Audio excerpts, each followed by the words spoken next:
सज्जन की निष्क्रियता राष्ट्र के लिए ज्यादा घातक होती है। इसीलिए ये जो प्रश्न है ना कि हम अच्छे डॉक्टर, अच्छे इंजीनियर बनेंगे, क्या ये जीवन का ध्येय नहीं हो सकता? नहीं हो सकता।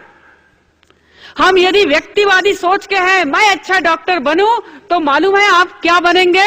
आप कैंसर के सेल बनेंगे इस राष्ट्र के शरीर में। आपको मालूम है किसी शरीर में कैंसर कहां से आता है?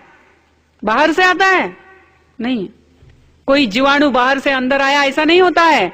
अंदर की ही कोई कोशिका सोचने लगती है मैं क्यों इस शरीर का अनुशासन का पालन करूं, मैं नहीं करूंगा, मैं वेग से बढ़ूंगा, सफलता वेग से बढ़ूंगा, चाहे जहां बढ़ूंगा, और वो कैंसर है।